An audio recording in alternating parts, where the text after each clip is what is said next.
Kelly does whatever I tell her to, because I raised her that way. It was early evening in a hotel room. The sound leaking from my smartphone speaker was my biological mother Susan's shrill laughter. At that very moment, I was in the middle of a high-stakes business trip for a major American IT company, serving as a senior project manager with the company's future on the line. Yet, despite being separated by the Atlantic Ocean, my consciousness had flown thousands of miles away, to my sanctuary, a quiet residential neighborhood in California. On the smartphone in my hand, a crystal-clear 4K live feed was playing. It showed the living room of the brand-new house I had finally managed to buy after more than a decade of backbreaking work. Inside the frame, the light clinking of crystal glasses echoed as more than 10 unfamiliar men and women lounged deeply into my custom-made velvet sofa, brazenly drinking the limited-edition vintage wine I had bought as a reward for myself. At the center of it all, acting like the queen of a kingdom, was my mother. And beside her, giving her friends a tour of my state-of-the-art kitchen as if it were her own property, was my brother Daniel's wife, Tiffany. "This house is basically something I bought for Kelly," my mother bragged shamelessly to her friends. "She's never once disobeyed me when I told her, 'Give it to your brother,' ever since she was little." This time was no different. All I had to do was say a word, and she handed over the keys. Rebellion isn't even a concept in her dictionary. The moment I heard that, the last remaining shard of ice in my heart, the thing called affection for family, shattered with an audible crack. I had lived my entire childhood in Daniel's shadow. No matter how good my grades were, no matter how many promotions I earned, my mother's response was always the same. "Don't hurt your brother's pride. Your brother is sensitive. You need to support him." Those words bound me like a curse. I truly believed that meeting those expectations was the only way I might someday be acknowledged by her. I lived my life suppressing myself, a walking embodiment of self-sacrifice. But what they were doing on that screen went far beyond mere familial entitlement. This was an insult to my very life. With trembling hands, I confirmed that my phone's recording function was running. I had 15 hidden cameras installed throughout the house. They were my insurance. A response to the instinctive unease I had felt 2 weeks before this trip, when my mother had persistently insisted, "Just in case, leave me a spare key. That's the family rule." That's right. I've done whatever you said. Until now. Alone in the dark hotel room, I smiled quietly. On the other side of the screen, Tiffany was leading several friends toward my bedroom. "Hey, look. Isn't the master bedroom amazing? Actually, we're planning to move in here as a family next month. Kelly's single after all. She doesn't need such a big house. Her mother is going to talk her into it." What spilled from Tiffany's mouth was an audacious plan beyond anything I had imagined. She leaned casually against my custom kitchen counter, laughing as if she were the true owner of the house. In her hand was an antique crystal glass I had fallen in love with and bought in London. Can you believe it? Kelly had them build 3 guest rooms even though she lives alone. Talk about not knowing her place. We have 2 kids who are growing fast, and Daniel keeps complaining he can't focus on work in that tiny apartment. So we talked it over with his mother and decided this house should obviously be passed on to our family. That's the right solution. One of the friends voiced the obvious question.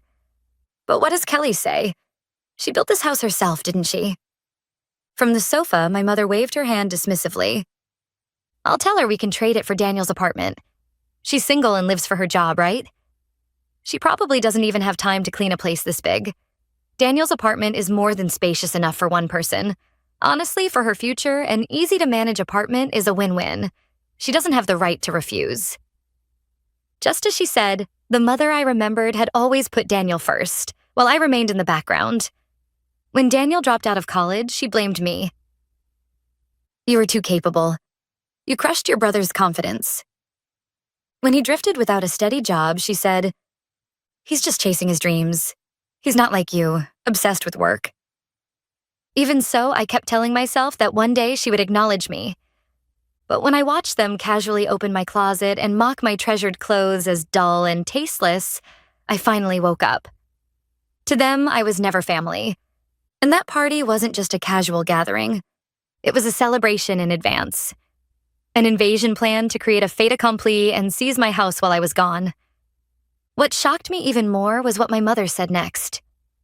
Before she comes back next month, I've already had contractors give me estimates to remodel the study upstairs into a kid's room. Blue walls would be nice. When she gets home, we'll just tell her, it's already decided. My fingertips were shaking with rage, yet my mind was eerily cold and clear. I opened a messaging app. It was a message to someone I had been secretly coordinating with for the past 2 weeks, ever since this trip was scheduled. Everything is going according to plan. No, we've had more harvest than expected. As I calmly watched the crimes unfolding on the screen, I began the countdown to my counterattack. Moreover, my mother's outrageous behavior didn't stop at turning my living room into a party venue. When I switched camera feeds, I saw that she had broken into my home office. That room was where I kept important work documents and managed my personal financial records. With practiced ease, my mother opened each desk drawer one by one, rummaging through their contents. Oh my, she has this much saved? Then we can put it toward Daniel's new business. Honestly, living so lavishly all by herself. She used her smartphone to photograph bank statements and investment documents I had carelessly left behind. This was a blatant invasion of privacy, bordering on illegal access. She was completely possessed by a warped sense of control, convinced that what belongs to my daughter belongs to me. Then another camera captured a scene so shocking I was left speechless. Tiffany had entered my master bedroom and was opening the drawers of my dresser. What she pulled out was a small velvet box. Inside was a large diamond necklace, left to me years ago by my late grandmother, who had said, "Find your happiness through your own strength." Its appraised value was around $20,000, but to me it was priceless. Far more than money. It was the only tangible keepsake from the one person in this world who had loved me unconditionally. Tiffany held the necklace up to her neck and gazed at herself in the mirror, smiling dreamily. This is beautiful. Someone like Kelly, a work-obsessed career woman, doesn't suit something that shines like this. This is something I should wear, as the woman worthy of this house. Without the slightest hesitation, she tossed the necklace deep into her designer handbag. She was caught in the act of theft. At that moment, the word family vanished completely from my heart. The instant I discovered the footage in my hotel room, I sprang into action. I packed my bags, checked out, and headed straight for the airport. I caught the last flight, arranged a lawyer and a private investigator midair, and just 12 hours after the discovery, 1 full week earlier than the return date I had told my family, I arrived back at my home in California. In the taxi on the way from the airport, I checked my phone again. The party had grown even more out of control. Wine was being spilled over my highest-end bedding as my mother and the others laughed hysterically. They still hadn't realized it. They were standing on the edge of the biggest cliff of their lives. That the daughter they thought was completely obedient had transformed into a beast showing her fangs.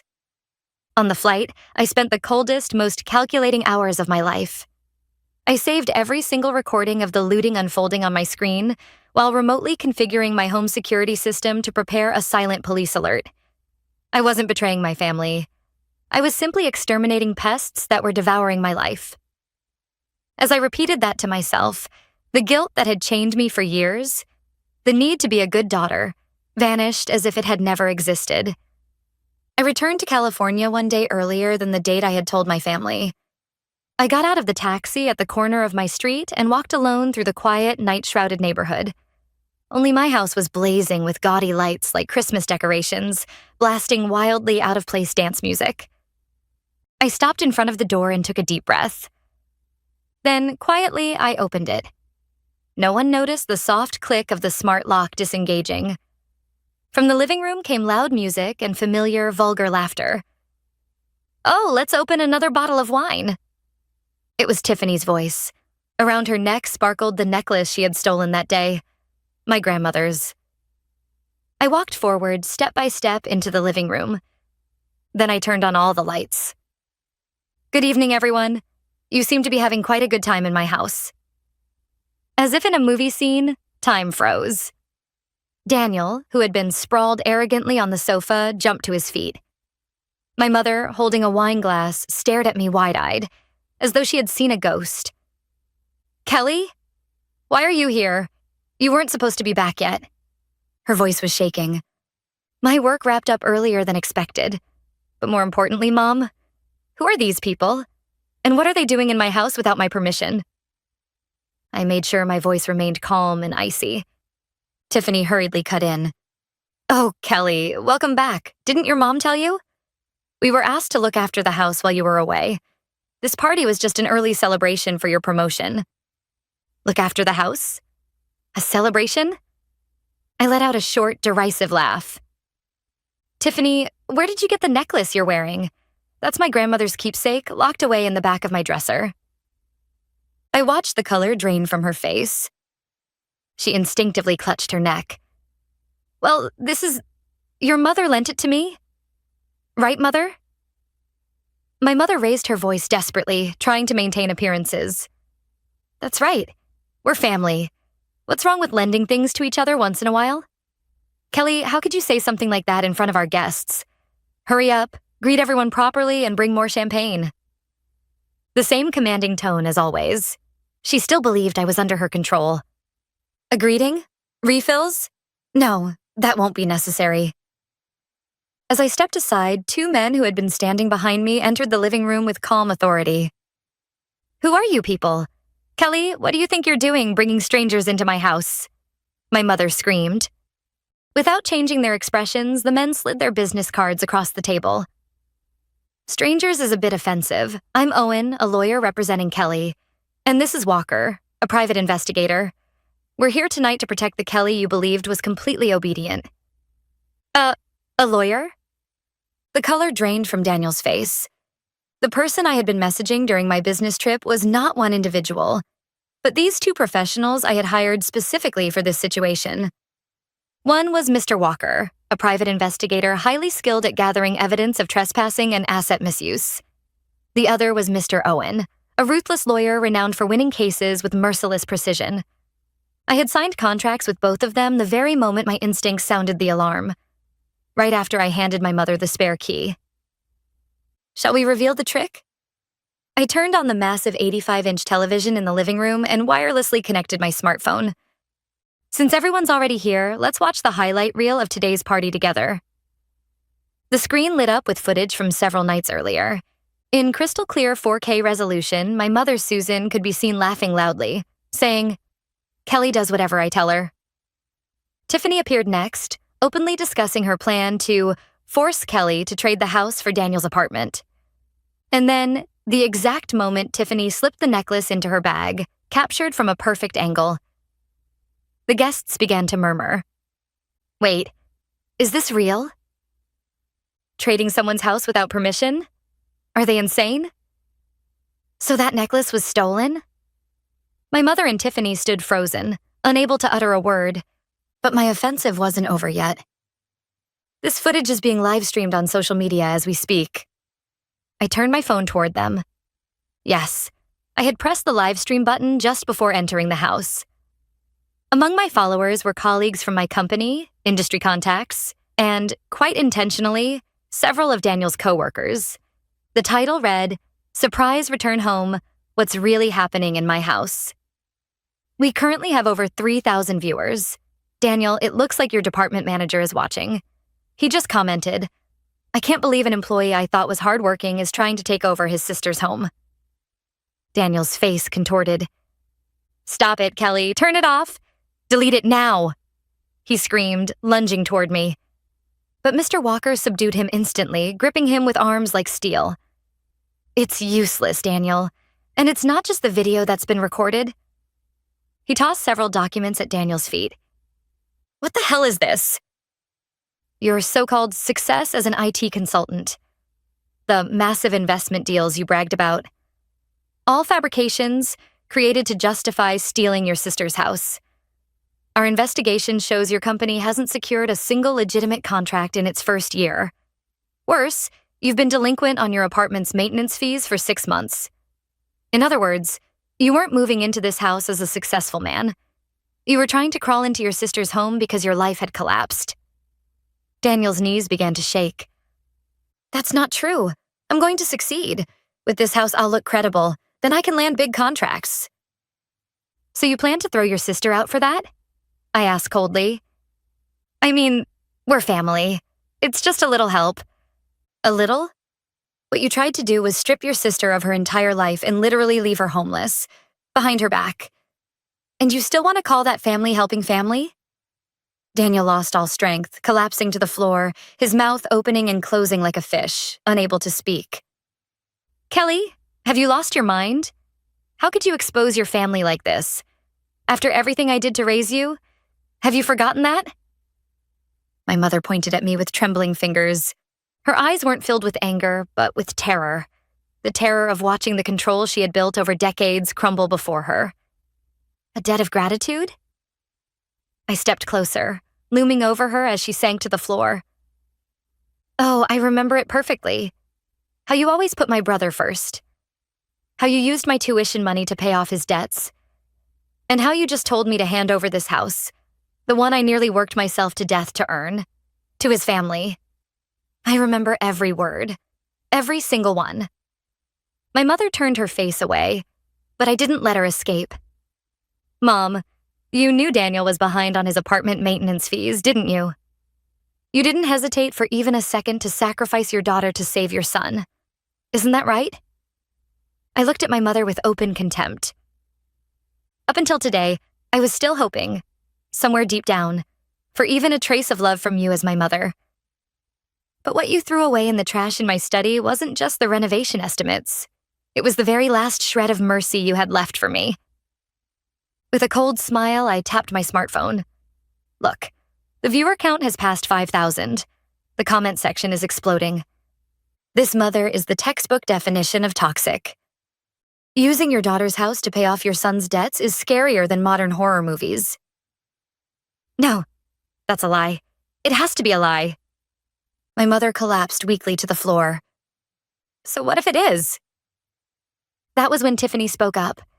There was no trace of panic in her eyes, only a murky, defiant gleam as if she had decided to double down. Daniel's failures are all your fault. You built this ridiculous mansion all by yourself and flaunted it. That's why Daniel lost his confidence and couldn't focus on his work. You crushed your brother's pride. So handing over this house as an apology is the bare minimum of decency a family owes. I couldn't believe what I was hearing. We've been trapped in that tiny apartment living miserably while you get everything to yourself. We even prepared a return gift for you. The honor of being remembered as the woman who gave up her house to save her family. She had known about her husband's lies from the very beginning. Instead of stopping him, she chose to sustain their luxurious lifestyle by draining her sister-in-law's assets. To her, I was nothing more than a convenient wallet. Mr. Owen stepped forward and pulled several documents from his briefcase.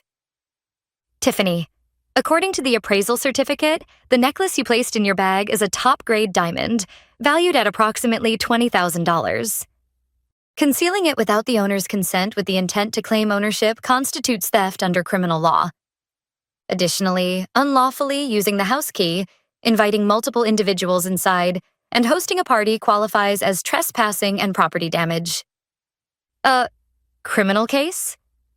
This time, Tiffany's face froze completely. The crystal glass she had been holding, one of my favorites, slipped from her fingers and shattered across the velvet sofa, splashing wine everywhere. Oh, that glass was custom-made too. $500 per piece. Please add it to the compensation list, Mr. Owen, I stated calmly. Then I slammed another stack of papers onto the table. They were dozens of copies, each showing traces of someone practicing my signature. This is a draft of a property ownership transfer agreement that was being prepared behind my back. Tiffany, the hidden camera in my bedroom clearly recorded you practicing my signature for a so-called gift transfer. This isn't family entitlement. It's premeditated document forgery and attempted fraud. Yes, that's right. Your signature is easy. You've always written yes to anything your mother told you. I figured once the paperwork was ready, we could just talk you into it afterward. You were never going to resist us anyway. Right, Mother? That's what you said too. My mother hung her head in silence, but she didn't deny it. Tiffany, my mother, and Daniel. The three of them had conspired to dismantle my life and divide it up while I was away. That brutal truth was fully exposed.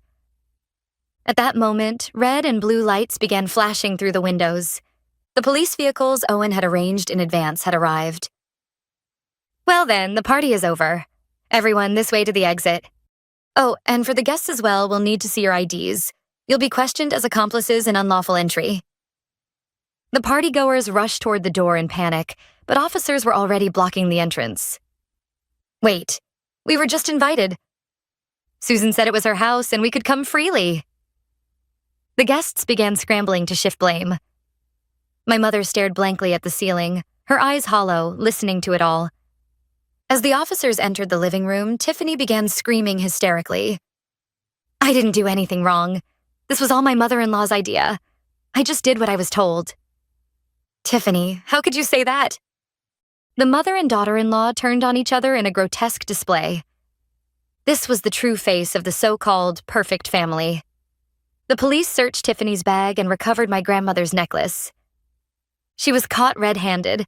Her screams as she was handcuffed echoed emptily through the soaring atrium of my new house. The next day, despite having just returned from an overseas business trip, I was sitting in Owen's law office. Across from me sat Daniel, utterly exhausted, and my mother, temporarily released on bail. Tiffany was still in custody. Kelly, isn't this enough now? Tiffany is deeply remorseful, and we know we were wrong too. Please withdraw the charges. We're family, aren't we? This is so humiliating. I can't even walk outside knowing people are watching. Even then, my mother was worried about appearances. I slammed several documents onto the table. These are the materials proving the house swap plan you pushed forward while I was away. Not just contractor estimates, but even draft authorization forms where you attempted to forge my signature. I restored them from the trash bin in my study. These actions may also constitute attempted forgery of signed private documents. Owen added quietly. The unlawful house swap scheme you attempted to force through involved a power of lawyer forged by imitating Kelly's handwriting, as well as draft gift agreements. All of these have already been submitted to the police as evidence. Daniel, the delinquent status of your apartment fees is also highly compelling evidence establishing motive for this attempted illegal exchange. Kelly, please drop the charges. Daniel pleaded in a pathetic voice. My apartment is about to be foreclosed. If we're kicked out of here too, we'll have nowhere to go. Did you ever stop to think about that when you were trying to dump that foreclosed apartment on me and steal this house for yourselves? I asked icily. You too, Mom. You were perfectly willing to force your own daughter to live in an apartment on the brink of foreclosure, just to save your son, as if you were throwing me away like trash. My mother looked away, clutching her handkerchief with trembling fingers. Kelly, your brother is a sensitive child. If you'd just endured a little more, everyone could have been happy. That endurance was used up 20 years ago. I nodded to Owen. If you want me to withdraw the charges, there are 2 conditions. I looked my mother and brother straight in the eye. First, you will immediately pay $100,000 covering damages to my furniture and property, emotional distress, and the attempted theft of my necklace. $100,000? That's impossible, Daniel shouted. Then sell your car and all of Tiffany's luxury items. The apartment is already worthless. Second, you will agree to a permanent restraining order, no contact ever, and formalize it in a notarized agreement. If you so much as step onto my property or attempt to contact me even once, all criminal charges will be reinstated immediately. Please, don't be so cold. Kelly, you are always my proudest daughter. My mother tried to guilt-trip me with tears, but I knew her words were a lie. I was never her proud daughter. I was merely a resource she could be proud of using. Goodbye, Mom. The Kelly who lived by your commands died during that business trip. From now on, I'll live my life. For myself. In the end, they accepted every one of my conditions. Rumors spread through Daniel's workplace. He was removed from a key project and effectively demoted. Unable to endure the cold stares of his colleagues, he resigned a few months later under the guise of a personal decision. Tiffany received a suspended sentence after being convicted of theft and became locally infamous as the thief's wife. She was completely ostracized from the mommy group she once boasted about and eventually fled with Daniel and their children to a small apartment in the suburbs. And my mother.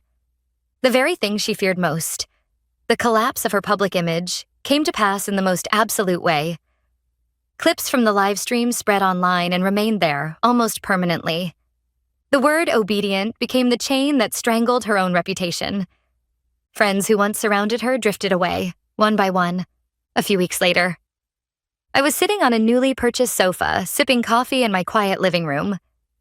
Every lock in the house had been replaced with the latest biometric security system, and I had signed a special contract with a private security firm. My phone buzzed. It was a message from Owen. All settlements are complete. We've confirmed full payment from them. You're truly free now. I turned off my phone and gazed out at the California sunset beyond the window. The little girl who once trembled, constantly watching her mother's expression, was gone.